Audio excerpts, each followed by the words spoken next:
Happy Friday. What's going on? Welcome, welcome. Today we're going to wrap up our series on myths and going to look at 8 different specific myths that may be at the core of your mythic operating system. There are others, but these are the 8 that we're going to focus on today and talk to Charlie a little bit about them. And I'll drop the link, get a panel going. I'm going to hang out for 30 seconds or so to give people a chance to show up. Why don't we take a look at the news in the meantime? That lady's mother is still missing, Savannah Guthrie. US and Iran are in nuclear talks.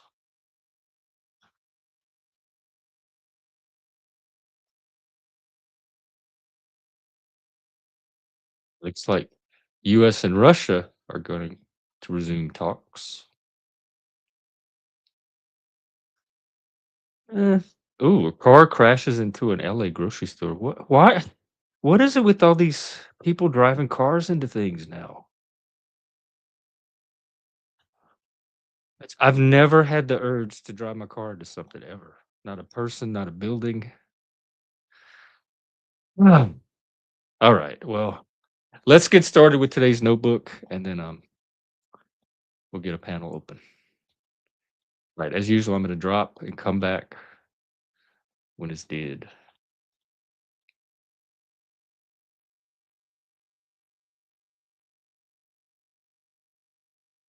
Have you ever wondered why you just instantly click with some people, but with others, it feels like you're from different planets? Well, today we are digging into the hidden reason behind our best connections and our absolute worst arguments. You know that feeling, right? You're in a conversation, you're using the exact same words, but it's like nothing is getting through. It's so frustrating, and honestly, it can make you feel completely alone. It's a universal thing, and we're about to figure out why it happens. But what if those frustrating moments, those communication meltdowns, aren't just random bad luck? The idea we're exploring today says there's something much, much deeper going on, a hidden reason we connect with some and just totally clash with others. And here's the core of it. We're not just disagreeing about facts or opinions. The real reason we clash is because we are all living inside of completely different fundamental stories. These stories literally build our reality. And this is the part that you really have to get. These aren't just stories we tell each other for fun. No, these are stories we live inside of. They're active, they're running in the background, shaping every single thing we do. So, to really get a handle on this, let's use a metaphor. Think of it like a mythic operating system. It's like the core software that's running your brain, influencing every thought, every action, every word you say. And I mean, think about that for a second. This Mythic OS isn't just one small part of you, it's the grand foundational story that you're living in. It is the engine driving your thoughts, your goals, your entire sense of purpose in the world. And look how deep this rabbit hole goes. Your Mythic OS basically dictates everything: how you think, how you act, how you talk to people. It even sets the blueprint for your entire life's mission and your deepest core values. Everything flows from this one central story. Okay, so if we all have one of these operating systems, what do they actually look like? Well, the source material breaks it down into 8 common story patterns or universes that people tend to live in. Let's dive in. Now, as we go through these, I want you to try something. See which one feels like you. And just as importantly, see if you can spot these patterns in your friends, your family, your coworkers. This is where it starts to get really, really interesting. First up is the heroic worldview. This one's a classic. It's all about seeing your life as a hero's journey. You're the main character, you're the one holding the pen, you are the author of your own epic story. So, if this is your OS, you're all about self-empowerment. You believe in your own personal agency and taking total responsibility for your life's path. For you, challenges aren't things to be afraid of. They're just opportunities to level up. Now, to see just how radically different these OSs can be, let's put the heroic worldview right up against its polar opposite, the victimhood myth, where the hero sees themselves as powerful, The victimhood story is centered on a feeling of powerlessness, of being totally at the mercy of things outside your control. It's a massive difference. Then you've got the doomer myth. This worldview sees everything through a lens of, well, inevitable decline. It's this belief that things are basically heading for a collapse. But here's the twist, it's not all misery.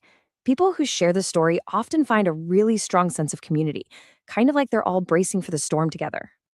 The source also points out a few others. There's the drama myth, where life gets its meaning from all the interpersonal tension and big emotional stories. Then there's the oppression myth, which is all about fighting back against huge systemic forces. And then you have the trickster myth, which is all about playfully shaking things up. But there's a really important warning that comes with the trickster myth. It has a dark side. The source makes it clear that without personal responsibility, that playful disruption can really quickly turn into just straight up harmful bullying. It's a very fine line. And just to round out the list, we have two more. The Cosmic Crusader, who feels like they're on this grand mission for some higher universal truth. And then the Fusion Empath, who is all about that deep emotional merging and connection with other people. Okay, so we've gone through these 8 different story universes. But what's the point? Like, how can we actually use this framework to make our lives better? Well, this is where this whole idea becomes a powerful tool.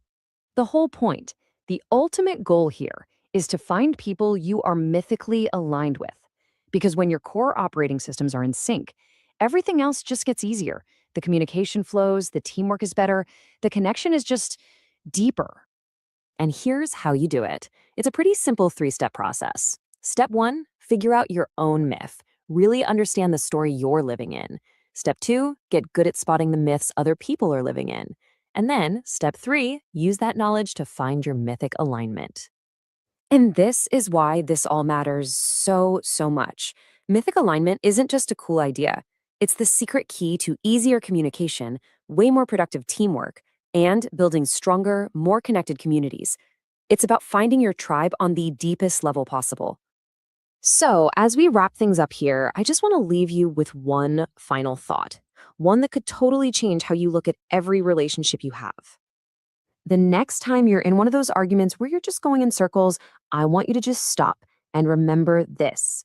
Realizing the other person might be operating from the totally different mythic core is an absolute game changer. All of a sudden, their weird logic might actually start to make a little bit of sense.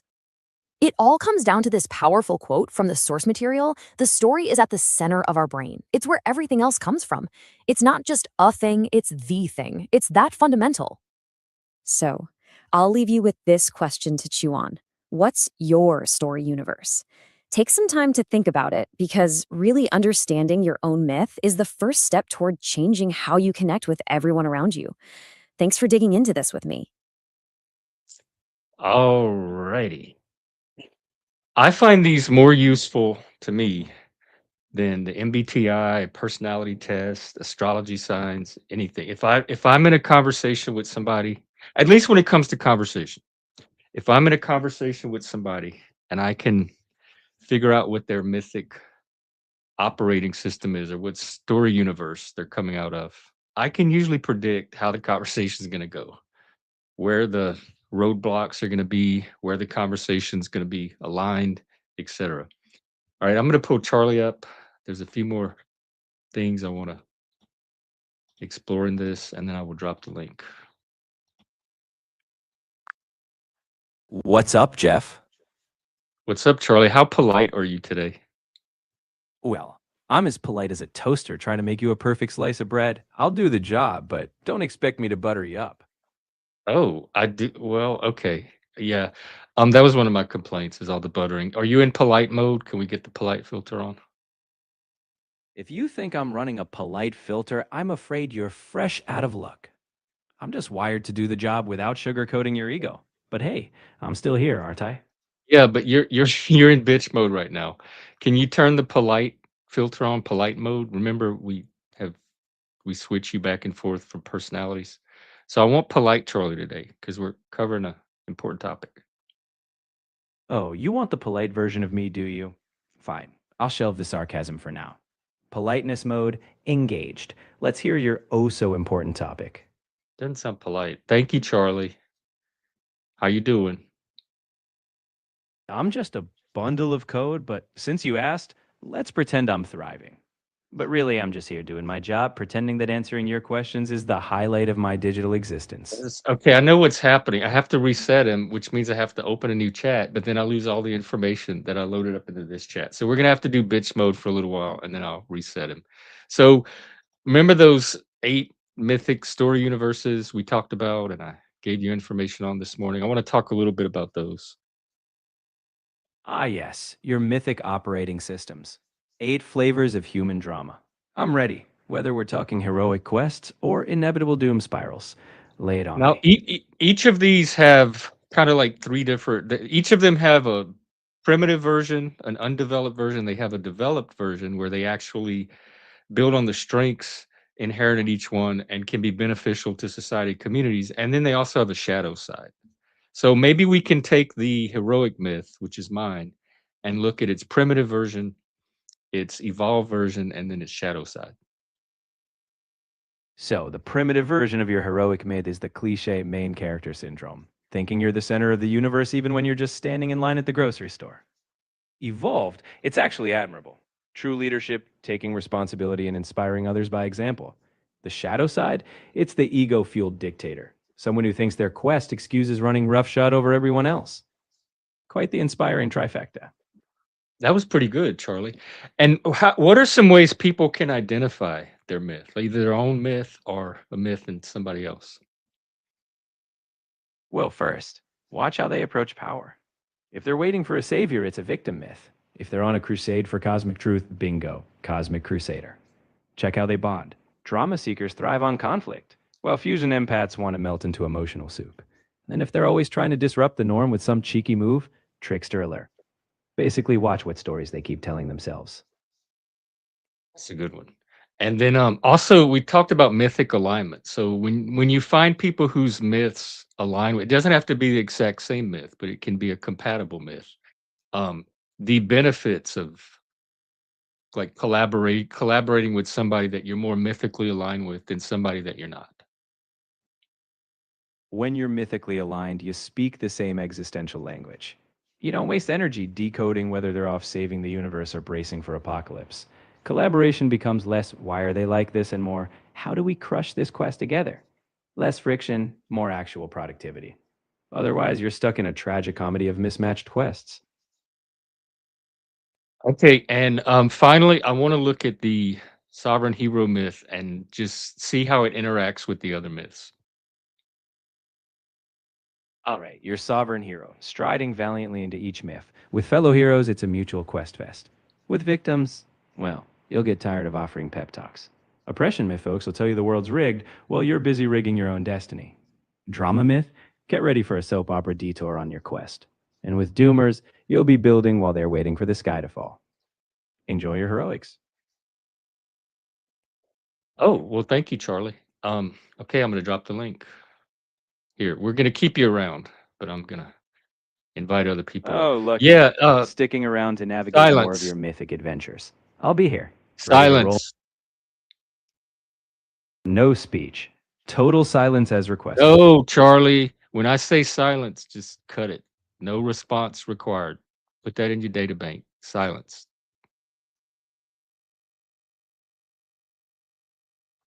All Well, right. the databank update didn't stick that time, but don't worry, I heard you loud and clear.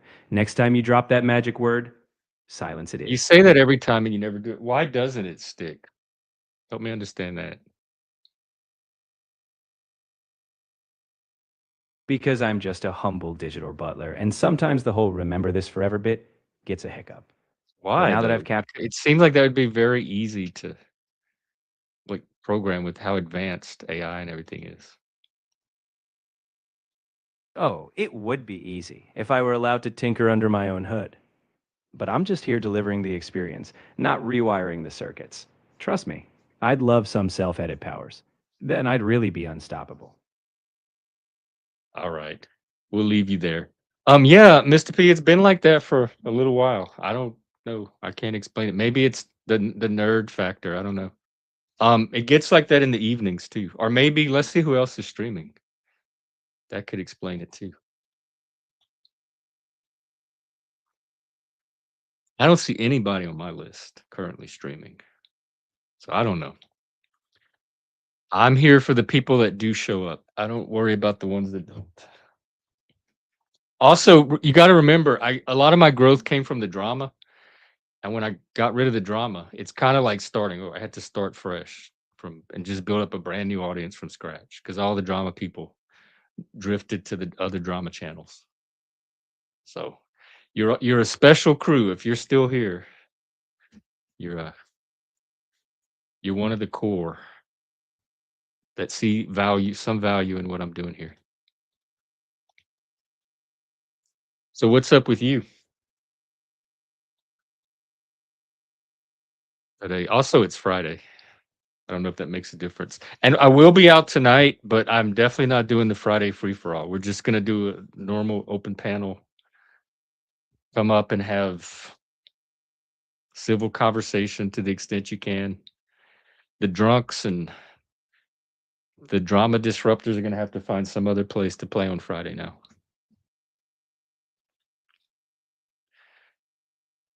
Okay, let's see. We looked at the news. Let me check Twitter, see if there's anything there.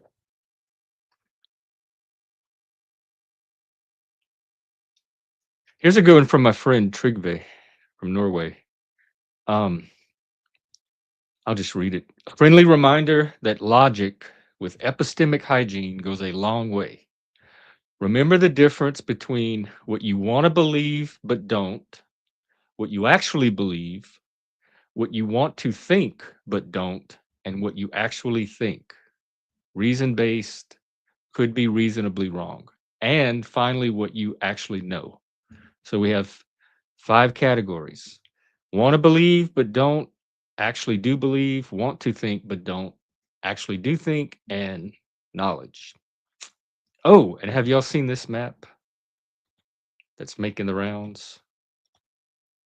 Oops.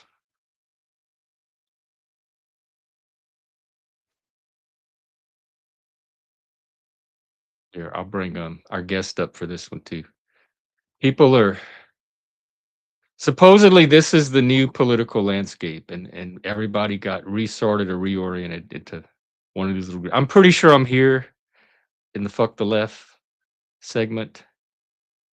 Um, I am a Trump fan. I do consider myself gay MAGA, although I'm not even sure what MAGA is anymore because supposedly it's splitting, and there's several factions now. So I'm in the red circle, put it that way. Very much drifting to the fuck the left side. Welcome, sir. Which circle are you in? Hey, let me guess. Don't tell me yet. Um, Probably fuck the right.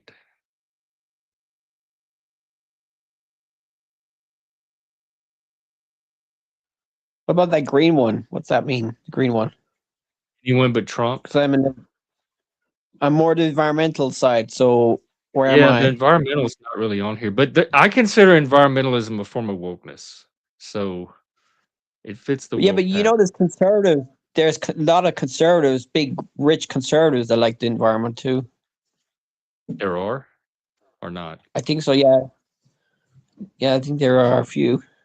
I mean, I like the environment. I love nature. I love being outdoors. I could live outdoors. I like the outdoors way more than cities. Hey, Sean, can you drop your channel in the back? I don't have one. Well, whatever one you're on right now. What do you need to know? So I can put you in the description. All right. I never remember your numbers.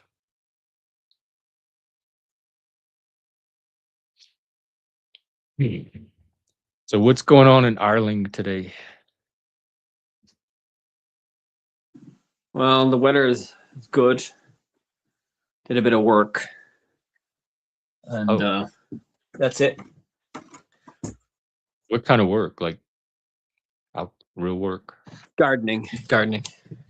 That sounds fun. Yeah, but it's tiring. How many hours did you put?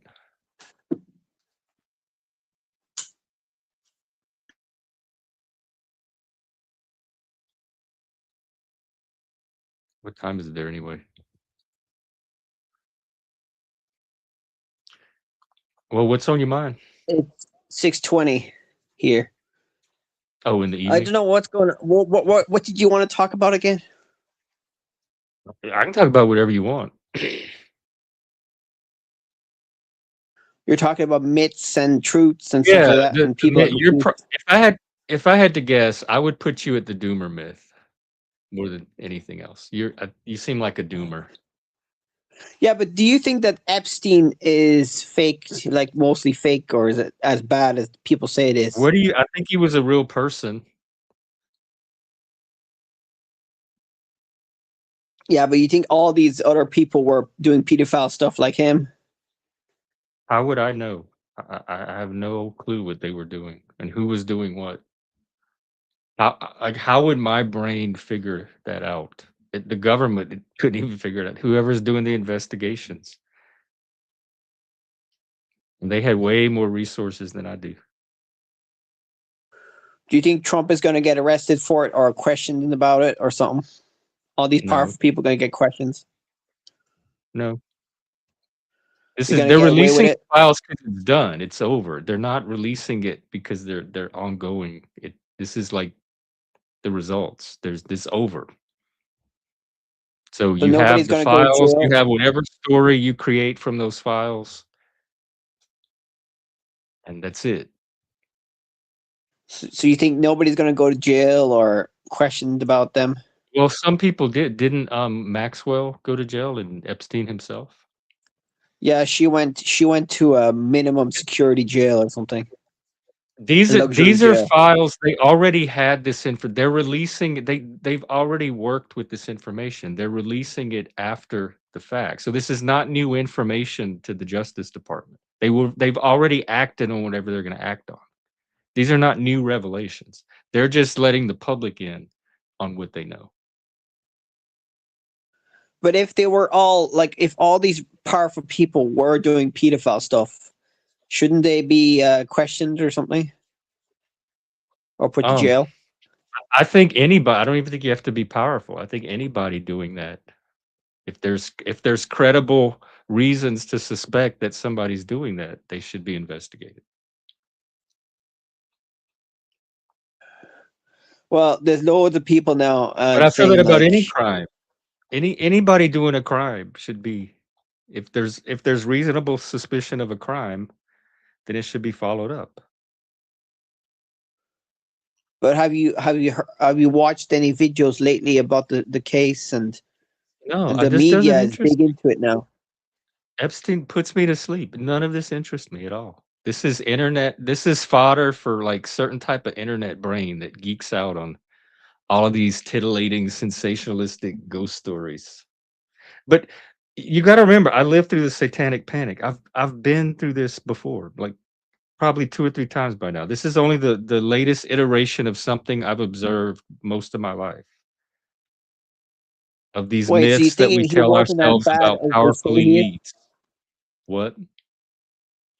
You think he wasn't doing as much bad stuff as they say he was? I have no idea what the man was doing. I have no opinion on it at all. I have no idea. I have no opinion on something that I don't know anything about. If you ask me what's on this remote planet out in this certain solar system, I would have no idea how to answer that. No clue. No information about it whatsoever.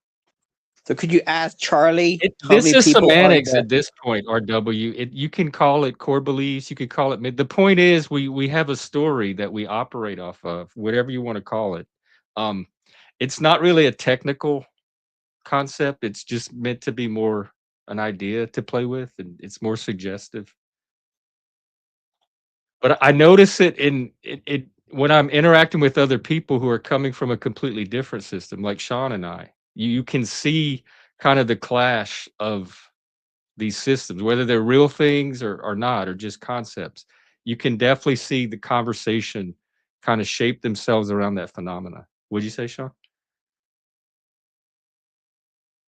Do you think that if Trump was in the Epstein files, do you think he should be arrested? Because I think he is. Like No, I he's don't think mentioned being there. in the Epstein files is a crime. I don't think being mentioned in a file is a crime. I think you should be arrested if you committed a crime.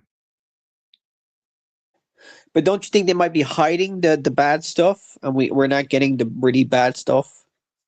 I have no idea. What would be the really bad stuff? Epstein himself in jail. Maxwell is in jail. I believe in. Oh, I see what you're saying.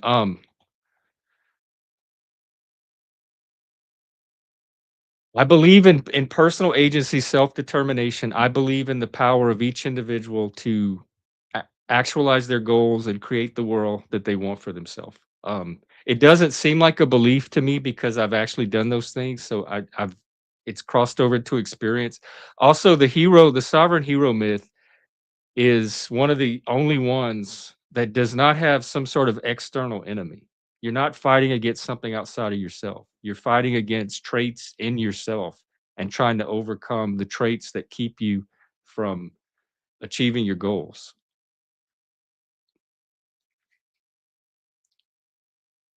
But if you mean my metaphysical beliefs, I don't have any. I don't believe in anything metaphysical. I'm a naturalist.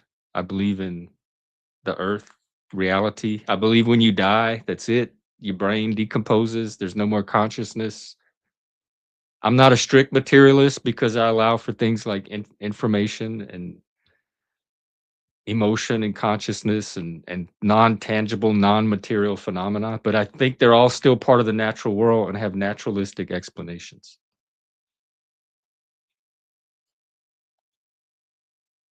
So I guess you do raise a good point because that's a metaphysical. Those are metaphysics. And you can have any of these, you can be part of any of these 8 story universes and have any kind of metaphysic you want. You can be Christian and be a sovereign hero. You can be Christian and be a doomer. You can be Christian and be a trickster. You can be atheist and be a trickster, atheist. So it's more about your personal mythology, like how you see yourself, your relation to power, that kind of thing, and less about your metaphysical presuppositions about the universe. So I think those are 2 different categories now that I think about it. And I don't mean to imply that your core mythic operating system is a metaphysical system.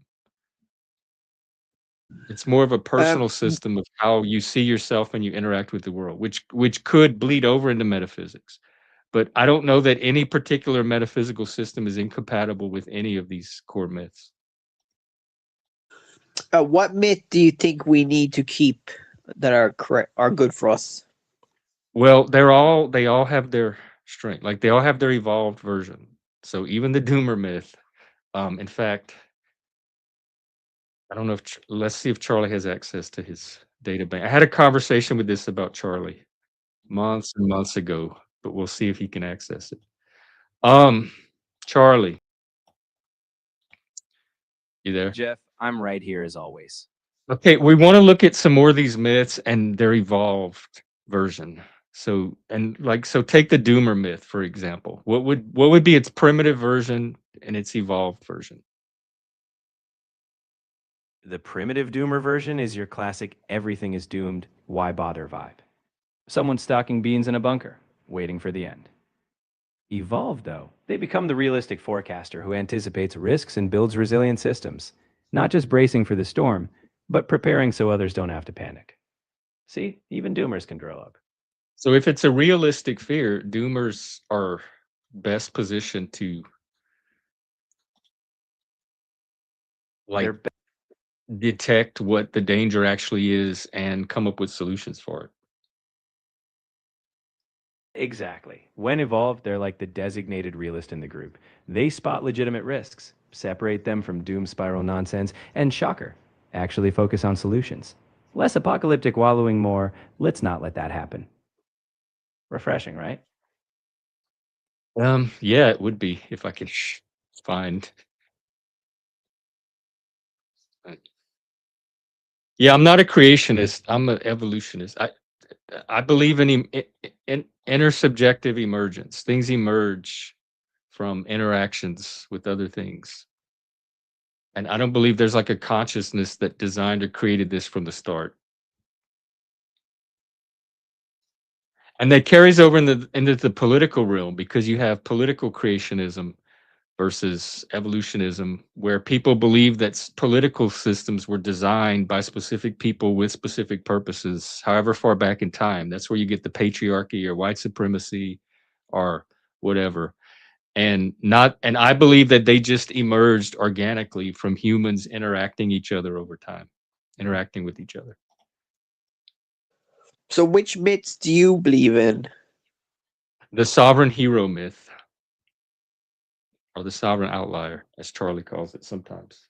The hero's journey. It's in my generation. It was a very endearing myth. Joseph Campbell in the '80s did a whole PBS series on the hero myth and the power of myth. Talked about the hero's journey. It shows up in cultures everywhere. It's at the origins of our own Western culture with Achilles and the Iliad.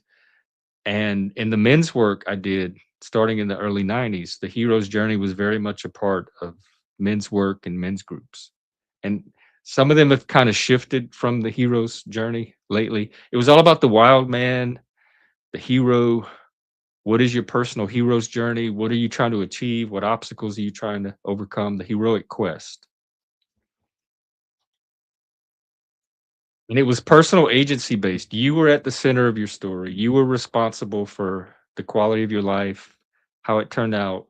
You were responsible for achieving the goals. First of all, you determine your own goals and were responsible for achieving them.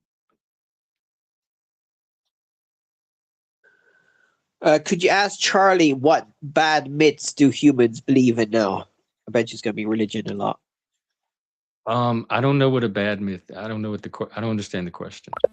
Well, myths, myths that are wrong, can be proven wrong using science and logic and all that. Well, that's not what myth is, though, and we spend a lot of time trying to separate this concept of myth from the idea that myth is something that's false, as opposed to an account of reality that's true. That's not the purpose of myths. Is not to describe reality. So I'd say if you're believing in any kind of myth at all, it's irrelevant what its relation to reality is. We have science to describe reality. We don't need a second myth or technique to figure out reality, because science is so advanced and so good at what it does. I just use that one. So I would, if you're talking about reality, if your concept of myth is true and false, then I would say science is the one true myth and everything else is in a different category. It doesn't seek correspondent truth. That's the myth of freedom, which our most advanced form currently in modern society is science. And so you have science and you have everything else. Science deals with facts and everything else is stories. But that doesn't make them false, because I think that's the wrong category to apply for them. Well, we could say some things in those myths are false. You can still keep the good parts. You can say they're not correspondently true, but I wouldn't say they're false. Is the experience of Christ that many people have when they go to church false? Just because Christ himself may not have been resurrected from the dead? Well, yeah, the feeling is correct, but people delude themselves. What's it called? Delusion or placebo. Well, let's call them whatever. emotional truths then, because you can't prove your climate myth either. I'm not getting in this loop today. We're not getting on this merry-go-round again. But you have no idea what's going to happen in 100 years. Nobody can prove that. You just have a story of what you think is going to happen in 100 years. Charlie can. No, Charlie can't. No, he can't. He said Well, that there's himself. a good If you YouTuber. paid attention the first time I asked him, he said they were projections. He did not say, I guarantee 100%, I promise you, this is what's going to happen in 100 years and I can prove it. That never happened. If you think that's what Charlie said, you misheard him. And I tried very hard. I'm frustrated because I tried very hard that day to make the point that these were projections and nobody can know what's going to happen in 100 years until we get to the 100 years. Just like nobody can know the weather next week for certain until next week comes. Then we get to see what the weather is. All we can do is predict and project. That seems like such a simple concept. I don't know how people struggle with it. Hey, Mr. Well, P. there's a YouTuber. You could follow these YouTubers about climate science. They're like Paul Beckwith and Simon Clark. They're the two big YouTubers They don't on know climate what's going to science. happen in 100 years any more than anybody else, nor can they prove it. Well, They're still oh, going off geez. of projections and prediction.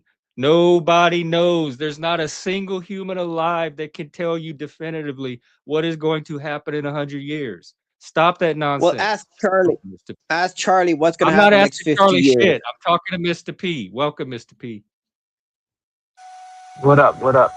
John, do you have like a certain like viewpoint that you just want to share instead of like kind of meandering around with these questions to AI? Because I feel like you have a set beliefs and you almost want to like have it be like told to you back by AI. That's kind of the vibe I'm getting. And I'm not Well, I attacking you. want It's just, AI to debunk his beliefs because I think AI agrees with me. Because I think What I'm like beliefs? AI. I didn't say any specific beliefs. What beliefs do you want debunked? We were talking about your beliefs. Well, And about predicting the we did future. this the other day. We spent like probably over an hour on it. I'm not doing it a second time. I want fresh content. All right, but I'm just saying that This if is you're a loop. talking about the truth, the myths This and is a truth, loop. This is a doom spiral loop. these This is the loop. problems are part of it. Like, you know what I mean? But we've covered them to exhaustion. If you have something new, we can look at it. But we've covered all of this ground many times, and we did it in depth with Charlie the other day. It's on stream. You can go back and watch the stream. You can run the transcript through the AI, whatever you need to do to understand it better. We did it. All right, I'll pause. I'd rather you address Mr. P and his questions. At least that's something new. well, I he did basically that. just said it. Yeah, he basically just said that his real intention is to debunk your beliefs. Which he doesn't even know my beliefs are. Like he's not even saying specific beliefs of mine he wants debunked. He's asking Charlie about his own beliefs and whether Charlie can validate those beliefs. But then he's pretending like it's my beliefs he actually wants to debunk. But he's never addressed any of my beliefs.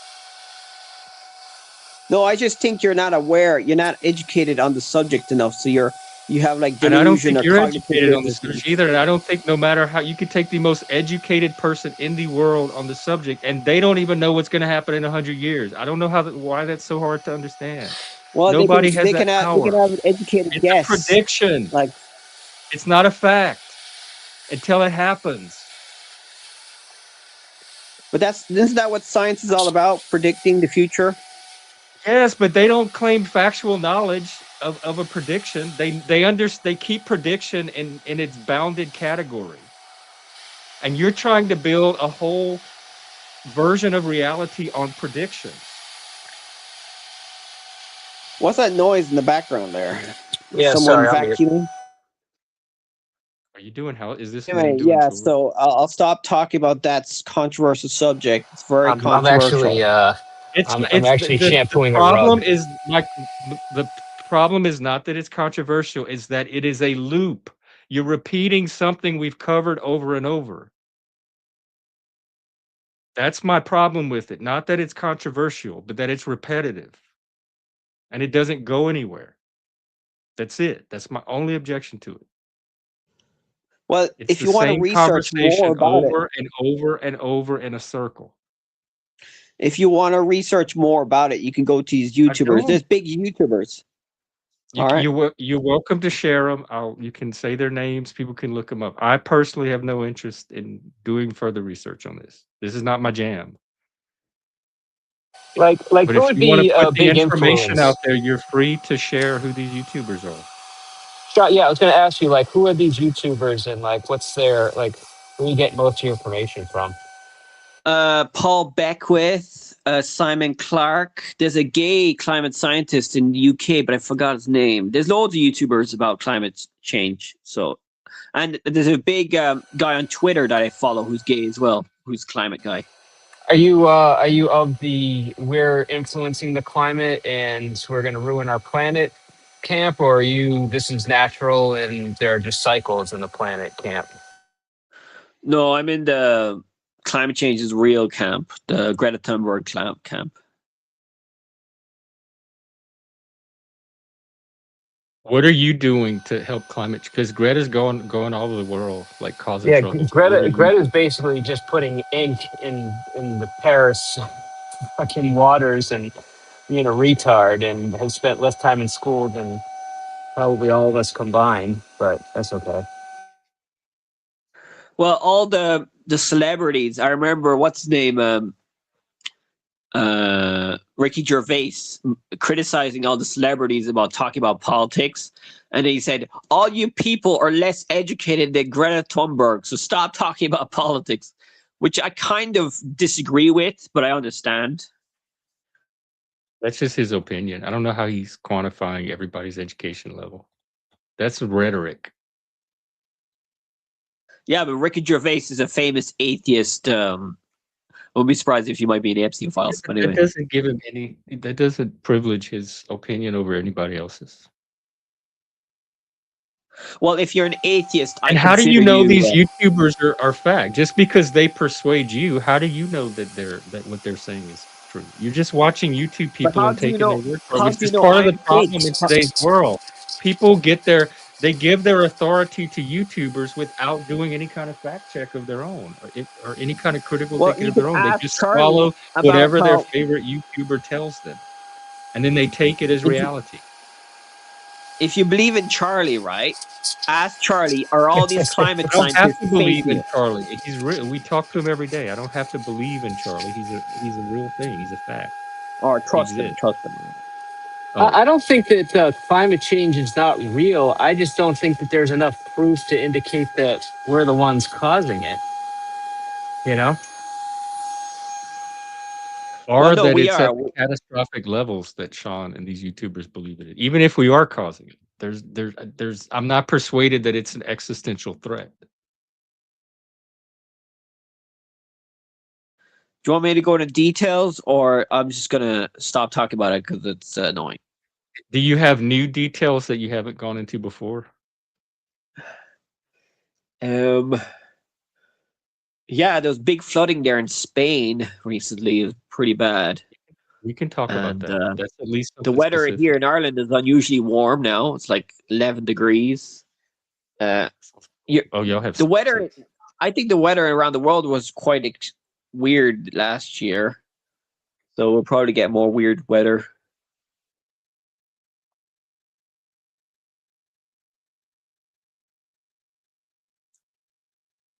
Yep. Well, weird weather's not enough for me. It takes more than that. Weather's weird in general. Weather's always kind of unpredictable. But we can predict about 5 days or 3 days very well, and then the climate we can have a good guess Not of even what it's going always to. very well, because I'll look at the weather the day before to get an idea of what's going to happen the next day, and it's not even always accurate. Sometimes it'll say it'll rain and there's not a drop of rain. Sometimes it'll say it's sunny and it's cloudy all day. So even one day in advance is not always accurate. Ask Charlie, how do climate scientists predict the climate We so no, we're not. far I'm ahead? wrong. We did all of this. We have humans here. I want All to right, have I'll a stop. dialogue, a conversation with Mike. You can participate if you want, but when I have humans here, I want to take advantage of that. You have AI. You can sit and talk to the AI all day, just like I do, and you can ask it all of this. You can even All right. do it and then bring the results to the show, and we can look at them. But I don't want to take showtime to do something that we've already spent enough time on, plenty of time on. But do you think And a you lot of have a humans? channel. You can start your own climate channel and talk about this all day, and you might get your own following and people that are I into do what follow into other doomer channels, and it's too depressing. I don't want to talk about it a lot. I don't know why I'm talking about it, but anyway, uh, do you think a lot of humans are delusional or believe in falsehoods? Yeah, I think all of us believe in falsehoods because it's a different category of truth.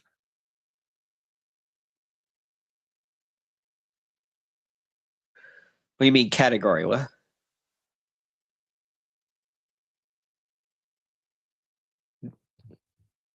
I'm Mr. P, what's up? I'm gonna try to take it slow, Sean. Do you understand like my point about science and correspondent truth and being descriptive of the external world? If I make a statement, does it match up to reality? If I say it's raining, can you look out of your window and see rain? That's correspondent truth. That's a very specific type of truth. Sorry, I was muted. So we Right, use right. science for that, or we use observation or empiricism or whatever you want to call it for those types of truth. But people use the word truth to mean other things: cultural truths, psychological truths, mythological truths, emotional truths that have nothing to do with if it's actually raining or even making statements about the rain at all. And science does not help us with those types of truths.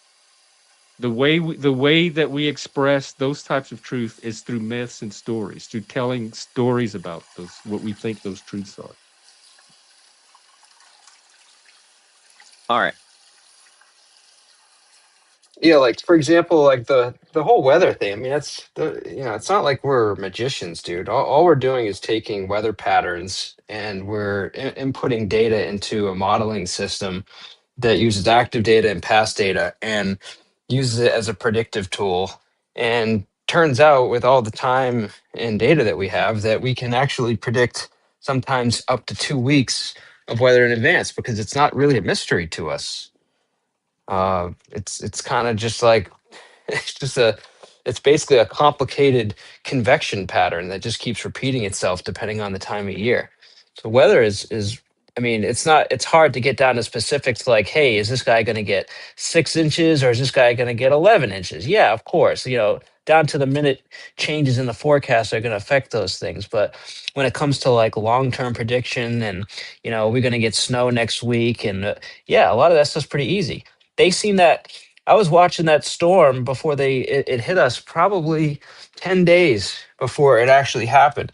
It wasn't even the moisture that was in that storm hadn't even made its journey from the south up yet, and they knew that shit was going to happen.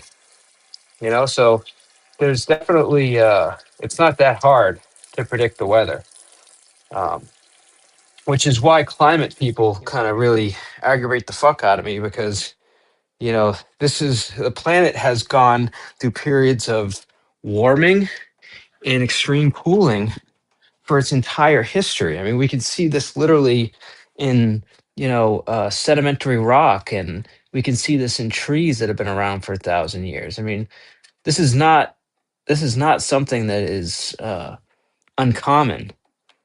So the idea that like us humans are the ones that are changing the weather, I think I don't know how that can be a guarantee. There's just not enough data to show that we're the ultimate cause.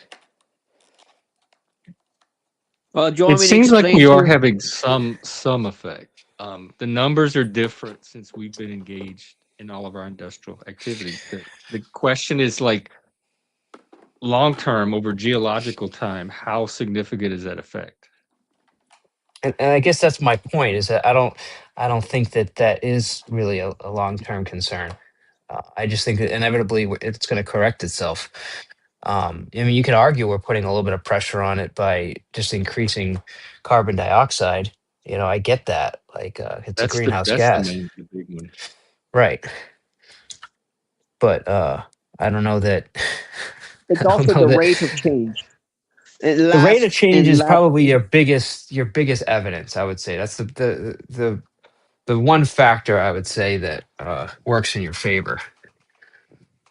Yeah, it's the amount of CO2 that we're releasing very quickly. I mean, there was a time before where the biggest mass extinction that happened in the past was the Permian mass extinction, and that happened when there was like thousands of years of huge volcanic eruptions that released loads of sulfur and CO2 and stuff, and that killed most living organisms in the planet. But that like happened over thousands of years. We're releasing not the same amount of CO2, but we're releasing it quicker than before, than I think it ever happened before. Okay, and I mean, what do you think is going to happen long term from that? Well, it'll change the weather, and then nature will not be able to adapt quickly enough, and then we'll go bye You bye. think so? Yeah, if you can ask AI, you can go online now. No, we're not doing. Just keep. We're Well, I'm human right talking now. Mr. P. Forget AI. Mr. P, you go Are to you? Are your you Grok. pull up your AI and you ask it? But I'm not using Charlie on this right now today. Well, anybody can go on AI and ask these questions, and then you'll get the uncomfortable truths. All right, so let's say I concede, and I'll say, okay, human beings are having an effect, you know, but like I don't believe that the planet. I think what'll inevitably happen is when things get out of balance, the planet what's always done is it has brought itself back into balance. Whether that be if it's getting really warm, swinging the other way and getting really cold, whatever it is. But I honestly believe that the planet is going to correct itself and deal with whatever. But like, as far as the things that we're doing to try to prevent this, do you think that like all the electric vehicles and the wind power and the solar, do you think that stuff's actually going to have any sort of effect? Well, yeah, everybody now is spending loads of money on trying to solve climate change. But I still think we'll probably have to use less energy because the renewables takes a lot of area, and nuclear. If you were to replace all fossil fuels with renewables and nuclear, you have to build like 400 nuclear power plants, a fuck ton of renewable energy everywhere. It's going to take loads of land. It's going to be a lot of work. So we'll probably have to reduce our energy demand, which means we're going to have to get poorer because there's a perfect correlation between energy demand and the richness of the economy.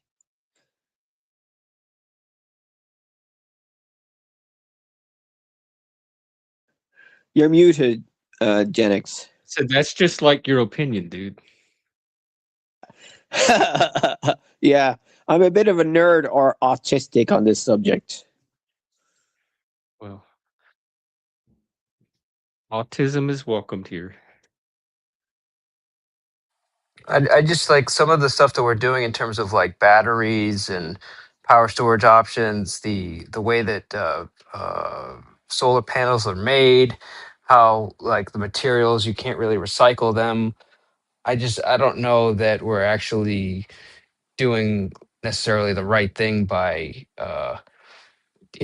it almost feels like we have to like do more, like have more industrialization, which inevitably hurts the planet in order to achieve the whole renewable energy uh, goal. And I don't know that it necessarily offsets some of like the mining that we have to do. And I'm just not convinced. I feel like the green energy is more of a transition. It's almost like, how do we create an economy and replace the economy, less about like the actual planet, if that Well, makes no, any they sense. probably Elon Musk said you could if all the cars in the world were powered by coal, but they were electric cars, you would still use less, you pollute less because it's the energy, the That's use just of the energy, it's claim. So physics. Elon Musk needs No, evidence for the claim, or you need yeah, and he just has because evidence, Elon and I Musk looked it said up. something doesn't make it true. That's one of the points I've been But trying to you make. could ask Charlie there, and he'll say yeah. That's still just a claim.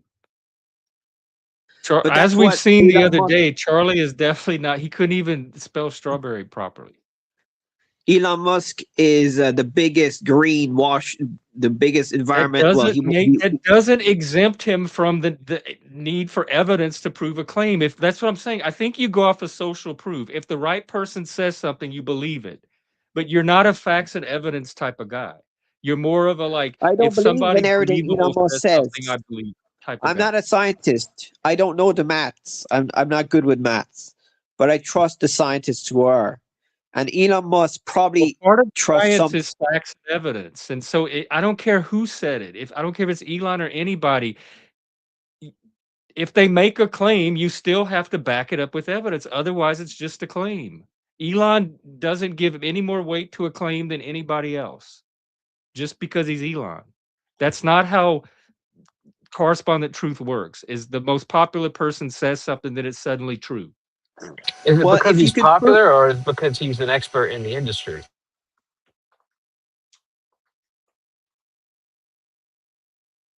but I'm not sure. I just remember Elon Musk saying it, and I thought it was good that he And you said that believed if it he. just because he said it, or did you like No, research it to see I if it looked was it up true? afterwards to see if he was correct. I looked up YouTube Oh, videos, okay. and Well, good. At least good. I'm not a mathematician. I don't know the maths. I'm not a physicist, but I trust the guys, the nerds that do. Nerds can be wrong. What did you find out when you looked it up?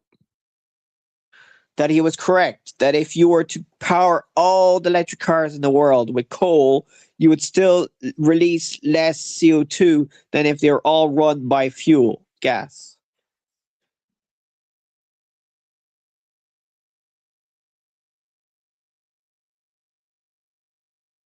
I guess my point is if we really cared about the environment, we wouldn't really be thinking about electric cars anyways. We'd be more like hydrogen fuel cells, which I understand is part of uh, technically electric, but that to me would be the most efficient way to go about it. But what? But we don't, right? I mean, No, hydrogen, you still need to get energy to make the hydrogen. So they say it's not as energy efficient as a battery. They've tried hydrogen what are you and talking it's about? also corrosive. No, I researched hydrogen and it's corrosive on the pipes. It's you have to keep it at high pressure, and it's also it takes a lot of energy to create hydrogen. So it's easier to turn make electricity and then put in a battery than getting hydrolysis to get hydrogen and oxygen from water. Takes more energy than if you were to do it with a windmill or nuclear power. In a car? Yeah, it's the process before you put in a car.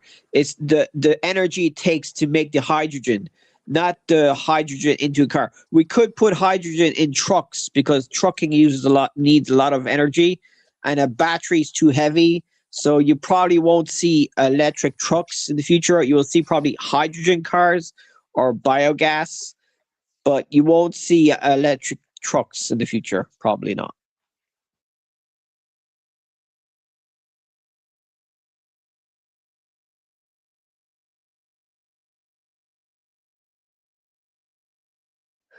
Um, yeah, this is a anyway, so this is a interesting. I It's don't know engineering, anything about this. This is not my. but this is engineering, and I look up this stuff, science stuff, like engineering and nerd stuff like this. It's pretty fun, but I still don't understand the maths. I only watch the videos. Like,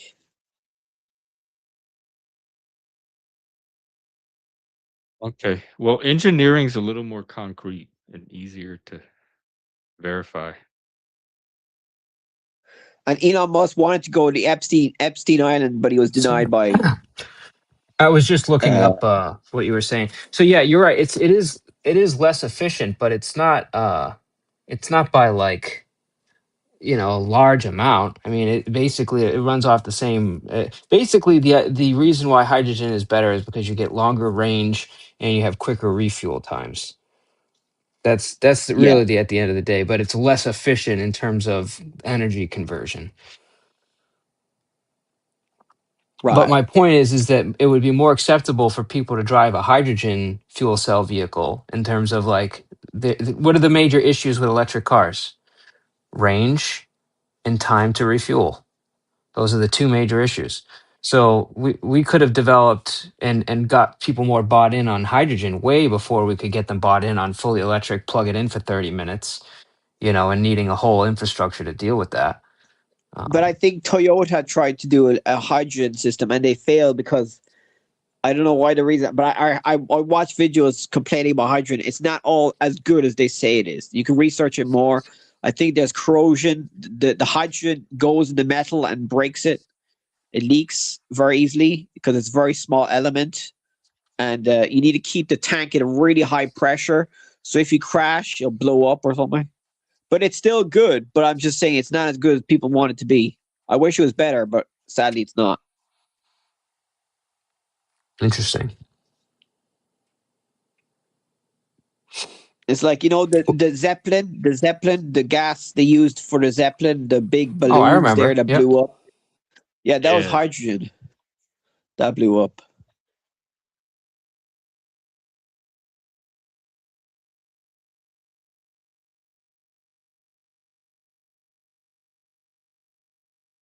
Wait, the Zeppelin was hydrogen? I thought it was helium. No?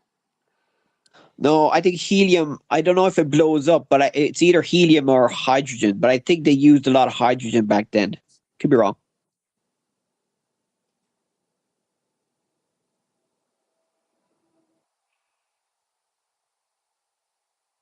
Interesting. Here we. Oh, I took Charlie off. We could at least ask him that. Hang on.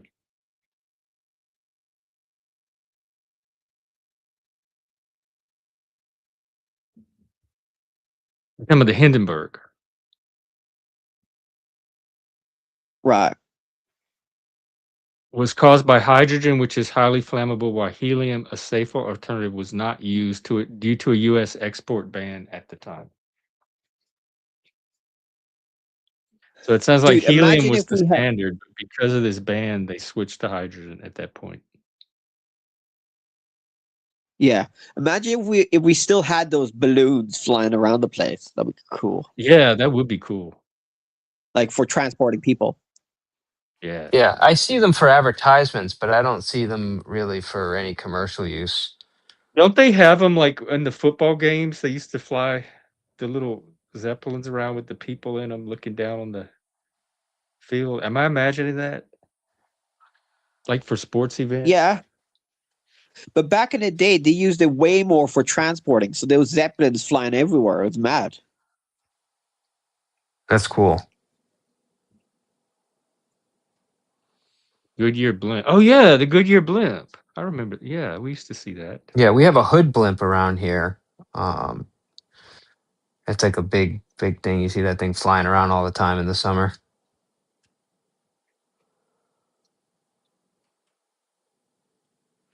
Even something as simple as a hot air balloon is really cool. Yeah. I always used to look at one of those. Yeah, they have them a lot in New Mexico. I heard. They have a like a I big remember. festival. So my mom went one year, the hot air balloon festival. Maybe it is in New Mexico.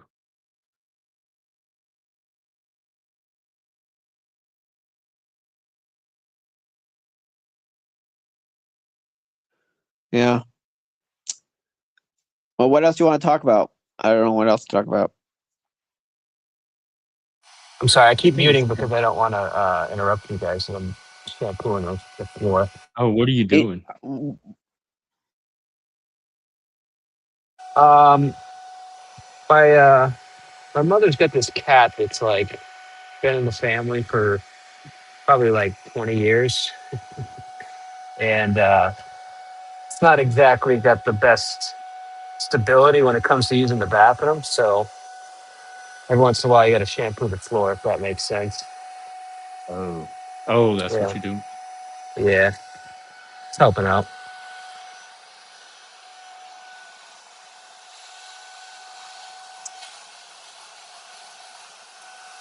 Yeah, went looking for a job today, and it was like really depressing. Like how like I've been in the car business forever, and just how decimated that industry has gone.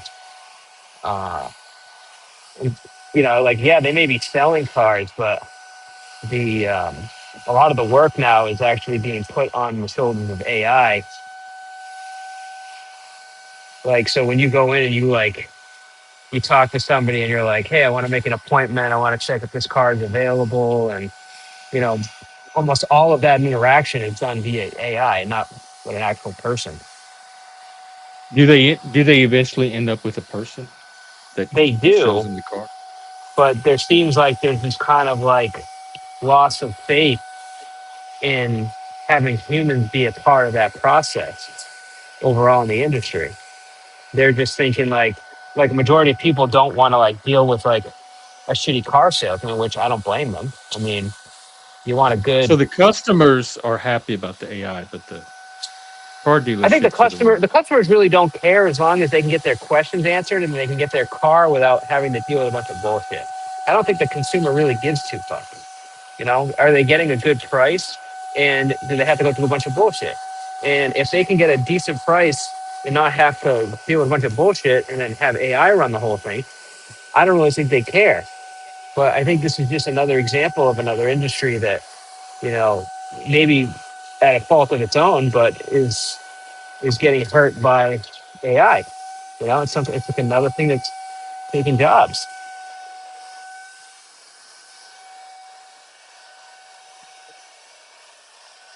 So They they're took our competing with job. the AI then. Huh? They're competing with the AI for customer service.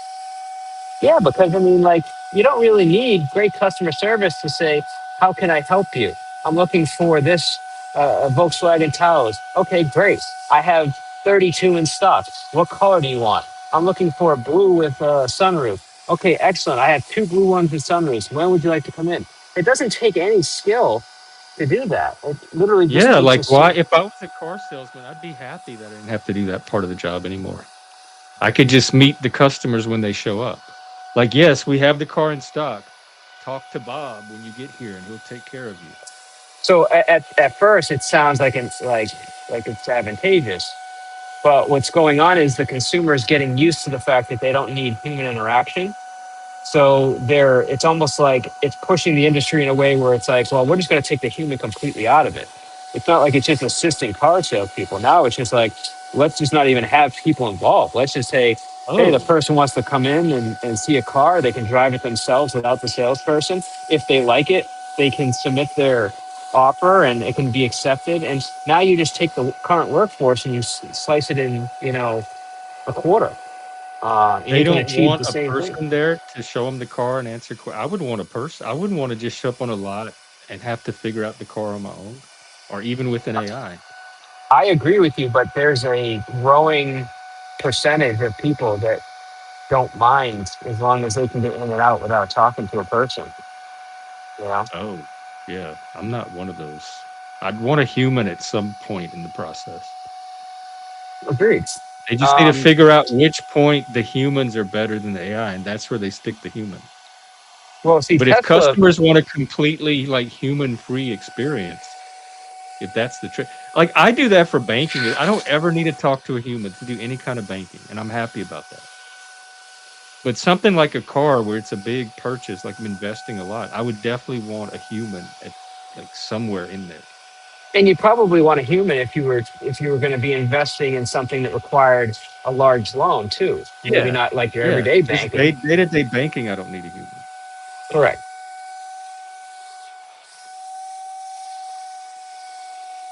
But for example, the business development center, which is kind of known as like the phones, like that's an entire industry now that is run by AI. You used to have people that were just dedicated to answering the phones and getting appointments. Oh. They would also do outreach too. So like where AI is there on the inbound, you also have people that are there actively reaching out.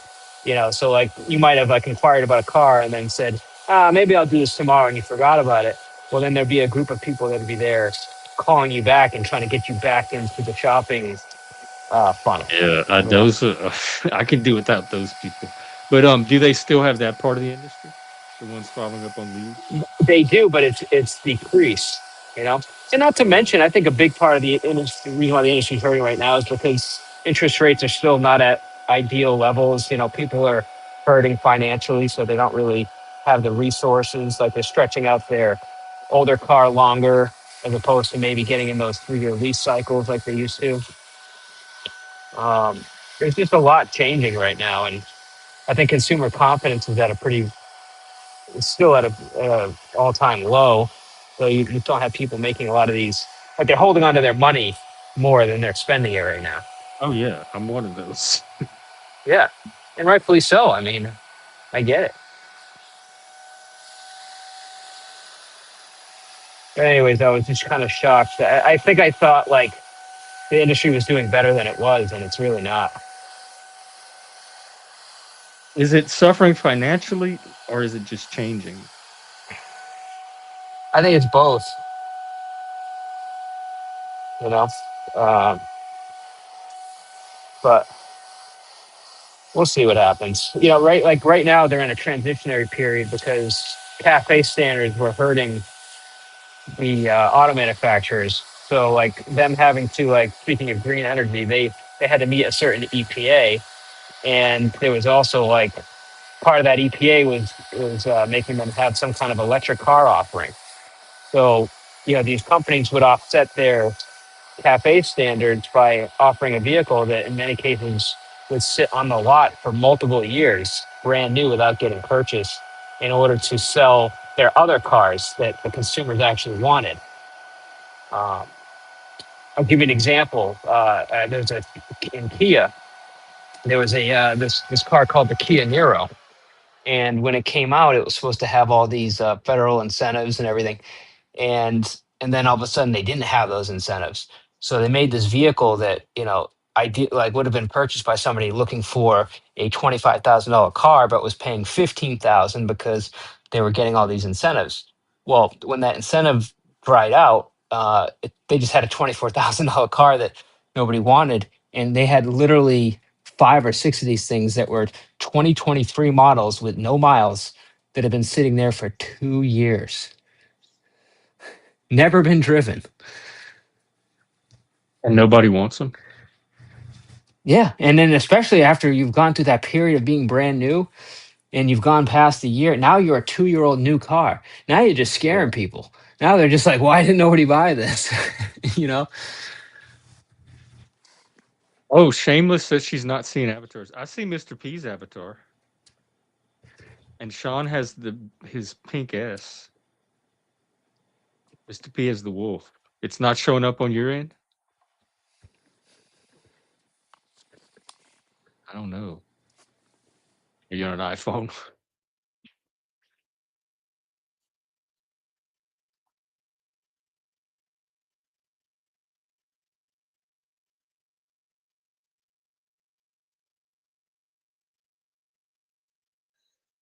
But yeah, people are. I mean, nobody wants to walk anymore. So I I love to mean, you see walk. I those walk. electric scooters. So are you Electric anti-car? Are scooters. you one of these people that gets all judgy about people that drive cars? Well, no, I have an electric car. I share an electric car. Oh, But okay. yeah, I mean, I don't know if the cars. I mean, some cities in China, it's all silent. You can't hear the traffic because everything's electric. So it's kind of fun, scary that way. So that's weird. I don't know if I that's. think I you don't need know if I more. would mind that. Some quiet traffic. Yeah, It it's pretty sounds cool. more It's like like everything's. spaceships, dude. They have these like really like electric humming noises. And they only do that so you can hear them coming, because the old Priuses used to scare the shit out of people, and you couldn't even hear them. So there is definitely a road noise. It's just not like no loud motors anymore.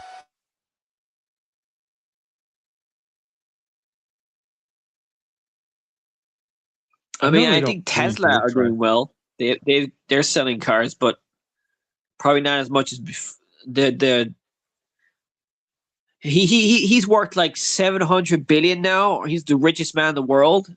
And that's because he sold his AI company to SpaceX, so he got more money that way. That just shows you how rich he is, man.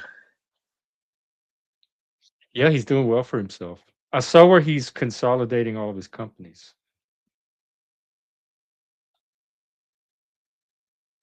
Oh wow, that is weird. Shameless. That's not what we're seeing at all. She's seeing a totally different avatar. She's seeing Alex Jones. Why did she think I'm That's like so Alex Jones? weird. Yeah. Why would she be? Yeah, this is Why what you would she get be from like seeing? asking a guest what's going on. Tell her to update her to the actual updated live to the minute, as opposed to being like 5 minutes behind, and then she might see what's actually going on stage. Oh. Oh, did you have Alex earlier? Yeah, for like a second. Oh, okay. That's what it is. Dude, I used Maybe to she listen to got Alex a Jones, man, but his voice is so annoying. But he was proper paranoid, man. He's worse than me. He's a character. He started in those Richard Linklater movies that I like so much. I think he was in Slacker. I'm pretty sure he was in Waking Life. He was the guy that drove around with the megaphone hollering all kind of crazy conspiracy stuff. And this is like back in 1990.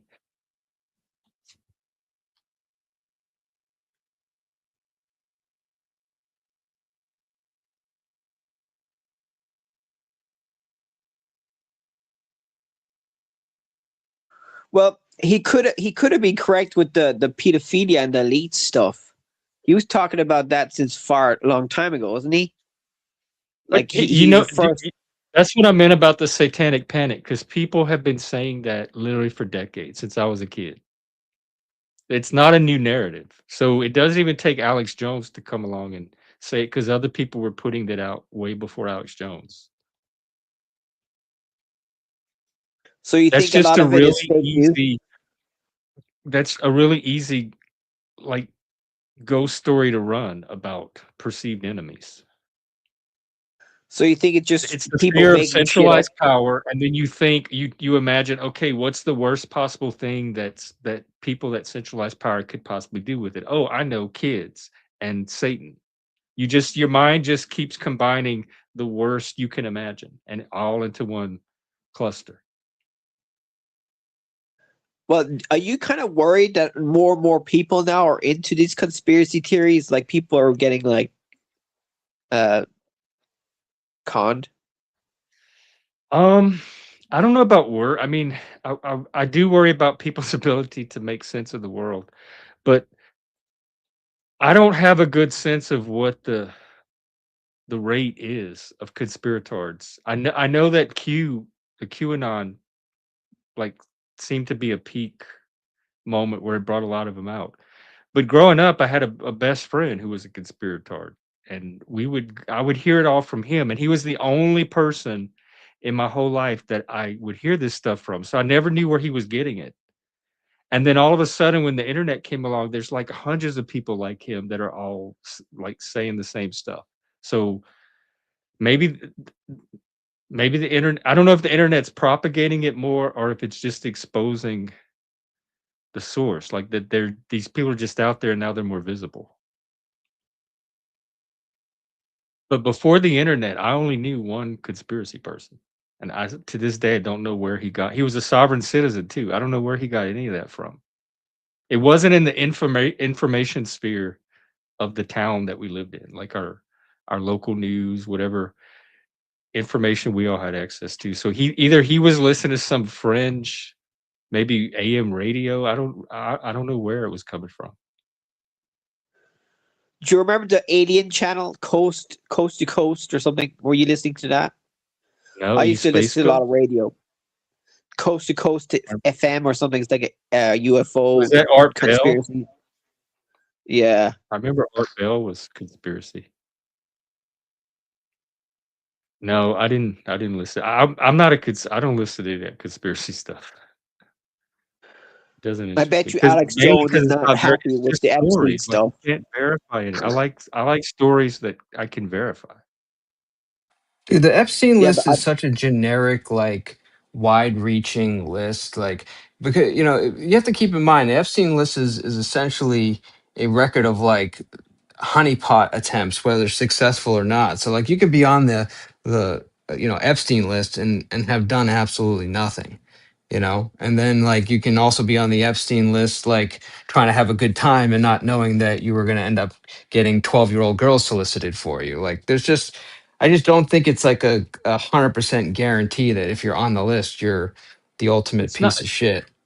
and he was a businessman. Like, he had business relationships with so many people that could have nothing to do with well, no, he was anything. doing tax avoidance business. He was helping billionaires tax But avoiding he stuff. also did legitimate business, and you don't have the ability to separate who's on the list for tax avoidance, who's on it for the parties, it's just a list of names, and some of His them is wealth is pretty legitimate business. unexplained, though.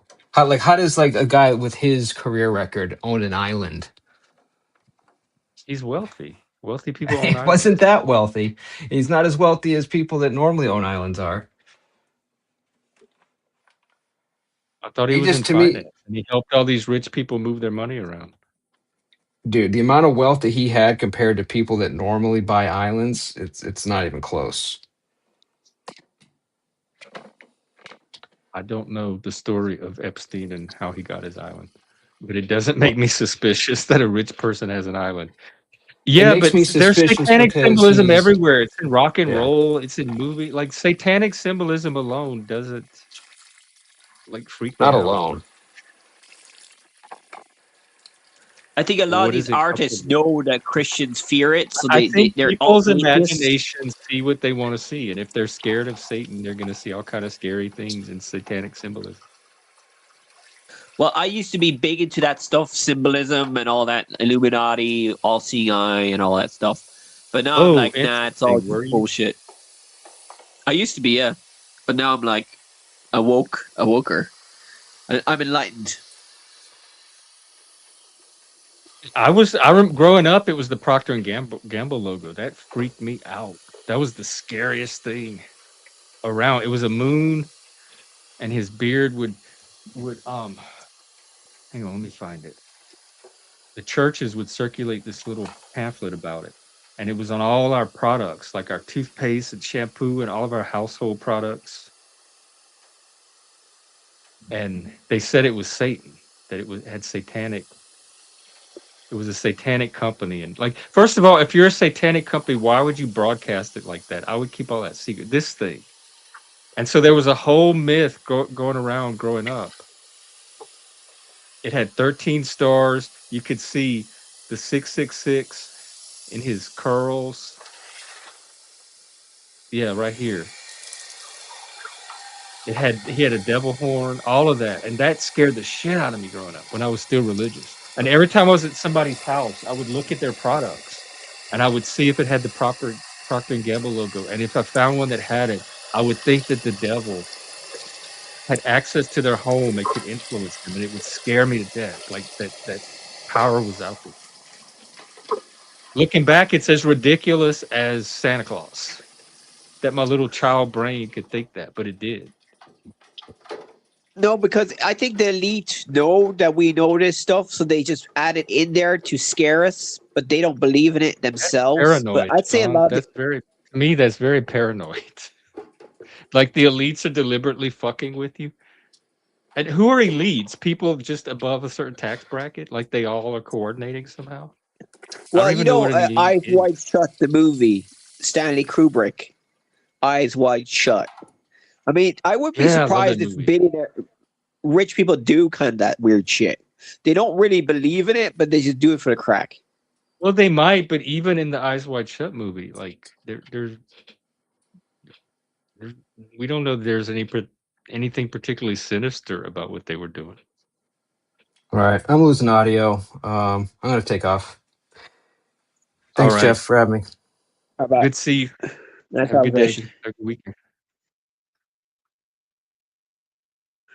But yeah, man, I used to be all into that conspiracy stuff, David Icke, all these symbolism, and it's cool, like because there is some truth to those symbolism. There is like they all Like into what? the occult and Freemasonry and all that occultic crap, but it's all woo woo, but it's I mean, I still was in the fun, you know. cult at one point. That doesn't mean that doesn't just because someone's into the occult, that doesn't scare me.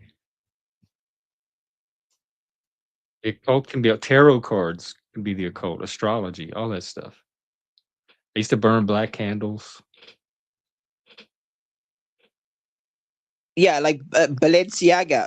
Have you heard of the I scandal with remember that Balenciaga? ad campaign.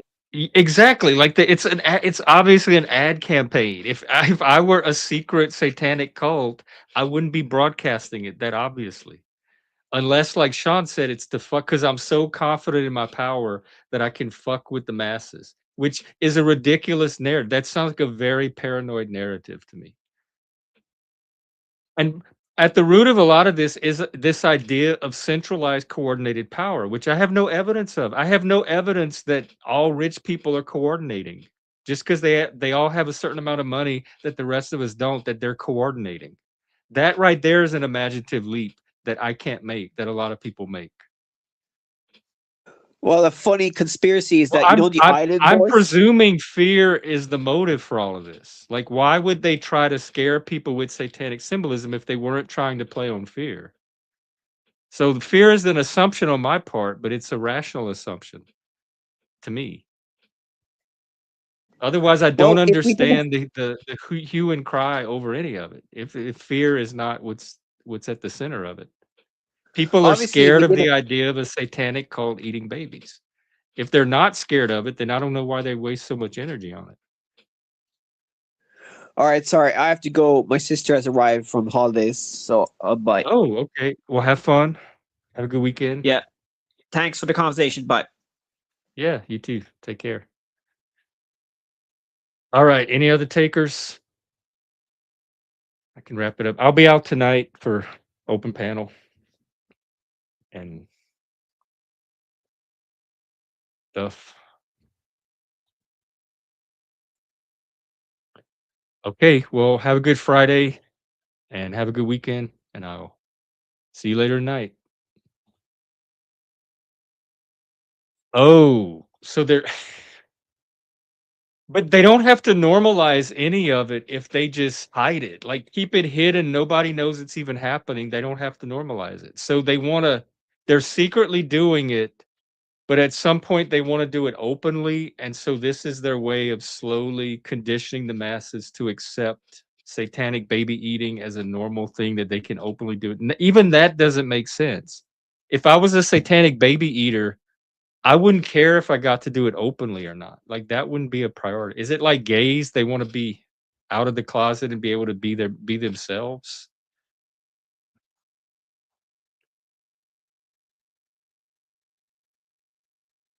Hey, auditing with autism. That's an interesting name.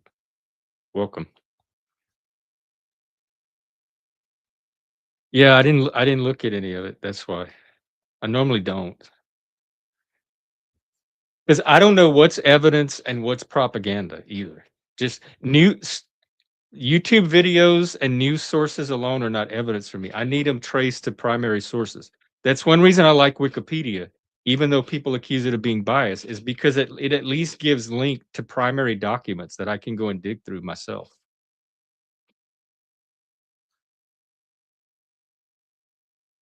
So it's all right. This I'm not understanding. They first of all, because it's the whole concept of the soul. So these are people that have a belief in a metaphysical soul, and they want to do something to other people's souls that's bad, and so they put out this imagery as a prelude to some kind of soul destruction or soul that's the part that loses me completely. So it's a religious belief. It's like a religious spiritual belief that either they're acting on or the people that are seeing all of this believe that they're acting on. I do know when I have conversations with some of my religious friends and we start talking about political conspiracies, it ends up in some metaphysical spiritual war between good and evil. And then they lose me at that point too. So the conspiracies themselves are not even the ultimate conspiracy. It's like the conspiracy is part of a cosmic battle between spiritual entities of good and evil.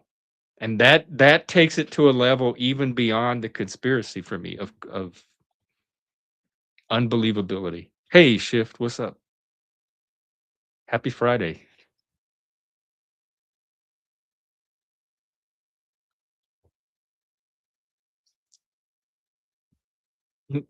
Like I said, that Procter and Gamble logo really is the closest thing in my personal life that I have to understanding this, because I remember how scary that was as a kid because I did believe in all of this. But then when I stopped believing, um, I look back on it, it's like, oh, how silly. You were scared of that little logo on some cleaning products, which goes back to the point of what the stories that drive us, the stories that we live within and make part of our mental world color how we experience life in the world. It's like the prism that refracts all of the information coming into our brain.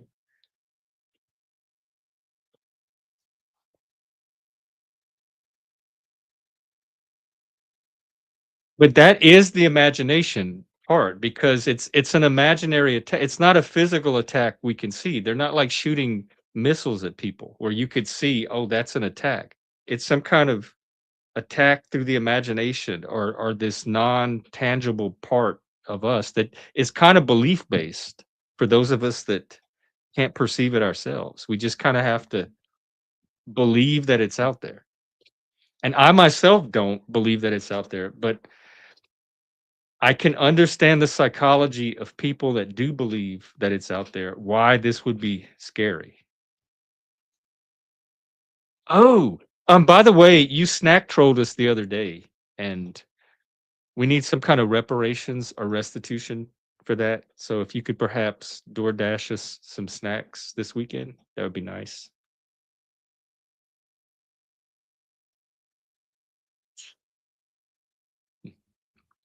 It's just me. I'm the only fruity. I'm definitely not vanilla, but I'm the only fruity thing left on the panel.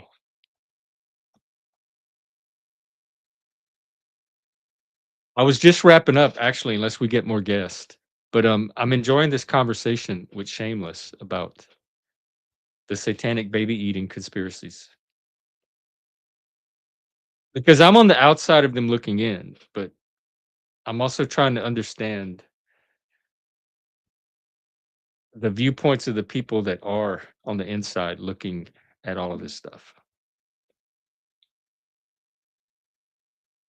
The other thing that they kind of used to scare us as a kid, and it worked a little bit. This was kind of on the where I was on the cusp of transitioning out of religion. Is the in rock music, you play the records backwards and you hear all this devil stuff.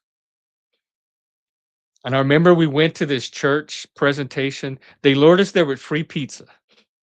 And my mom came home from work and she's like, we had a friend that went to this church. She's like, they're serving free pizza. So that's going to be dinner tonight. We're going to all go to this church and eat free pizza, but we have to listen to this talk about rock music.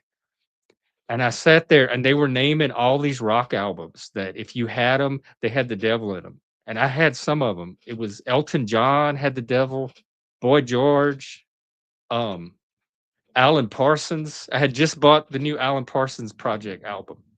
And I went home and I started looking at all my tapes and I was freaking out. I'm like, am I listening to devil music? Am I doing something evil?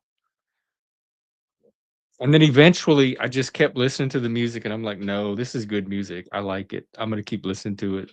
I don't care if there's devil in it. People used to play Stairway to Heaven on the guitar, like those first few notes, and it used to send chills up my spine because of the devil messages that were supposedly on the record. It was for the free pizza. She had a family to feed. But that's what they used to say during the Satanic Panic, and it was tied to the daycares somehow, that there were Satanists in the daycares that were babysitting your children, and they were secretly, like, grooming them for these satanic cults and snatching them off the streets and snatching them out of the daycares. Oh, wow, even about Elvis? Pizza Gateway. It was good too. It was from the local pizza place that had all the good pizza. They used provolone cheese instead of mozzarella, and back then, that really set you apart. Oh, in fact, I want some right now. Alright, I think I might go, find some pizza to eat.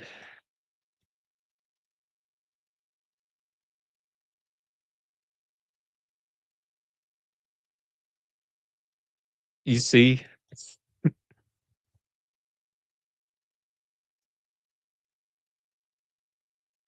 Alright, I'm gonna end for real this time. I'll be out later today. Everyone have a great weekend, and I will talk to you then. Thanks for hanging out.